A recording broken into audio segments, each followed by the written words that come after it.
Welcome back to the James Rambling Reviews. We're going again and we're talking about the football, the FIFA World Cup, and Scotland's journey throughout this World Cup. We've talked about Haiti, Morocco, and now we're on to Brazil. I know this was Wednesday that this game happened, but it's one of those things where I needed time to really settle with the game. It's just been over a day. It kicked off at 11 on that Wednesday night, and then it finished. It was like must have been 1:35 or 1:45 in the morning.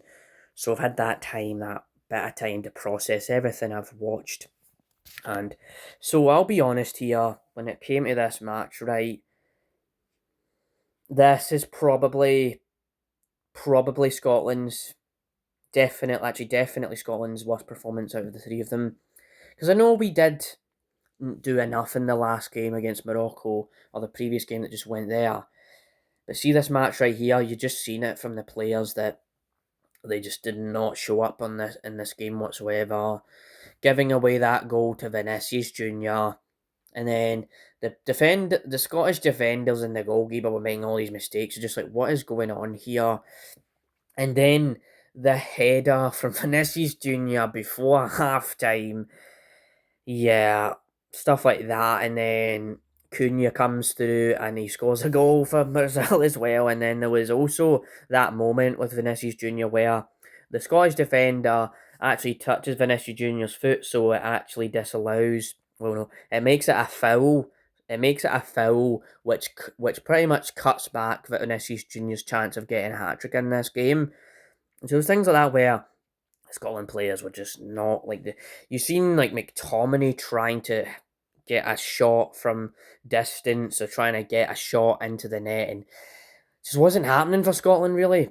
And then Steve Clark just tried to change the players at half time, where the first half it was like a different formation, and there was like four at the back, four in the middle. It was like the 4-4-2, and then it was changed, and he tried to play defensively. And the first half was more trying to more attack and go up the pitch.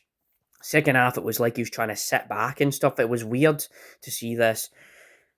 And overall, I'll be honest, there's so many ways in which you can describe this match, but I'll be honest right now when I have to be honest that even with this result, it is the worst, it is the bad out of the three matches, or the worst out of the three matches, I should say. But I'm gonna give it a 5 out of 10. It's a 5 out of 10 for my Scotland performance because it just felt kind of bland, average, and not enough was done in the game. But if you're coming from a Brazilian perspective, this feels like a 6 out of 10 for Brazilian fans. I know it's not the Brazil from 2002 that won it last time, not the same Brazil that have won it 5 times before in the history, and so there's all of that, but that's what I'll say.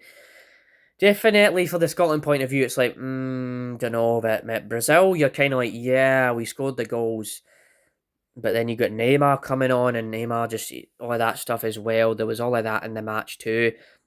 So yeah, overall, 5 out of 10 for Scotland, 6 out of 10 for Brazil, because obviously Brazil, but especially for people that like those players, Vinicius Junior and Cunha, you're probably like, yeah, let's go, all that sort of thing. But for us, we're just like, oh no, what a mediocre result this was. I have to be honest, right? I don't want to keep going super positive all the time, but I also want to try and give you a fair analysis. So what we're talking about now is because of that result against Brazil, right? And we actually had to rely on certain results to go a certain way. So there's also this before we wrap up the video. I want to talk about this about the top three the top three teams, right? Where you've got first and second that go through automatically, but the third place they have to make sure that they are not fourth, because the third place usually means that they can qualify in a different way where it goes to a playoff. And we're in that position. As it says here, Sweden, Ecuador, and Bosnia have qualified. So the standings say that it is Sweden, Ecuador, Bosnia leading the pack. And it says that we still remain in contention, by the way. So we have to basically wait. So just so you know here, right? Basically need to wait for like Algeria, right? Wait for like Algeria to play Austria and things like that. So I'll come back with another video and say if we qualified and stuff, and give my thoughts on if we deserve to qualify or not. So there's all of that, right?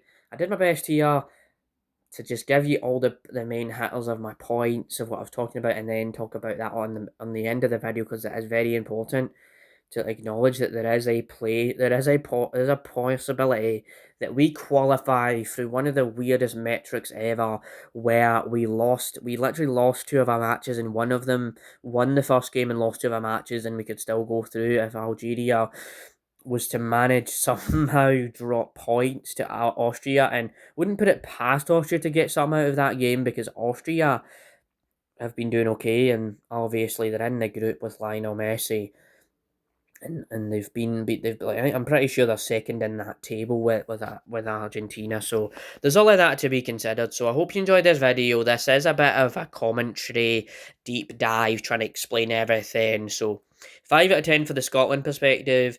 So 5 out of 10 for Scotland perspective, and then a 6 out of 10 for the Brazilian perspective, because they gave it their all. They did what they could, despite the fact they weren't perfect as well. So see you after for more reviews on the channel, and I'll see you for more reviews on the James Rahman Reviews. Bye.